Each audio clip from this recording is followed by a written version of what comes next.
មន្ទីរកសិកម្មរុក្ខាប្រមាញ់និងនេសាទខេត្តកំពង់ស្ពឺរៀបចំកិច្ចប្រជុំពិគ្រោះយោបល់ស្តីពីការរៀបចំគាំទ្រនិងធានានិរន្តរភាពអន្លង់ត្រីមេពូជស្រះជំរកត្រីធម្មជាតិនិងសហគមន៍ព្រៃឈើនាព្រឹកថ្ងៃអង្គារ9រោចខែចេសឆ្នាំមមីអញតស័កពុទ្ធសករាជ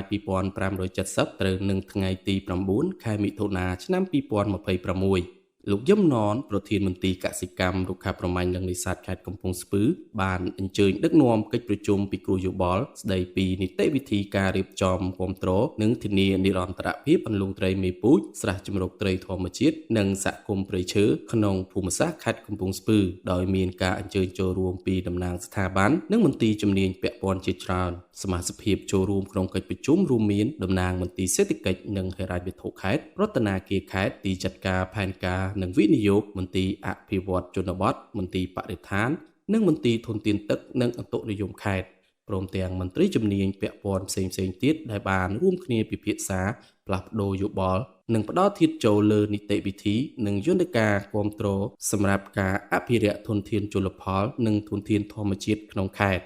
កិច្ចប្រជុំនេះមានគោលបំណងសំខាន់ក្នុងការពិភាក្សានិងត្រៀមរៀបចំការបង្កើតតំបន់អភិរក្សអន្លង់ត្រីមេពូជស្រះជំរកត្រីធម្មជាតិនិងសហគមន៍ព្រៃឈើដើម្បីជួយថែរក្សានិងបង្កើនធនធានជលផលឲ្យមានភាពសម្បូរបែបនិងនិរន្តរភាព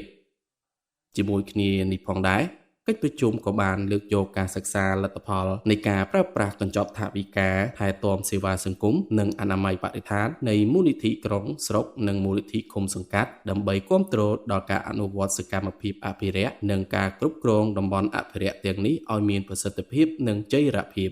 អន្លង់ត្រីមេពូជនិងស្រះជំរកត្រីធម្មជាតិគឺជាទីជម្រកនិងទីកន្លែងបន្តពូជដ៏សំខាន់សម្រាប់ប្រភេទត្រីនិងសត្វទឹកនានាដែលមានតួនាទីយ៉ាងសំខាន់ក្នុងការរក្សាតុល្យភាពប្រព័ន្ធអេកូឡូស៊ីនិងការធានាសន្តិសុខស្បៀងសម្រាប់ប្រជាពលរដ្ឋការរៀបចំនិងថែរក្សាតំបន់នេះមិនត្រឹមតែជួយការពារធនធានជលផលប៉ុណ្ណោះទេប៉ុន្តែថែមទាំងរួមចំណែកដល់ការអភិរក្សជីវៈចម្រុះការការពារបរិស្ថាននិងការលើកកម្ពស់ជីវភាពរស់នៅរបស់សហគមន៍មូលដ្ឋានផងដែរ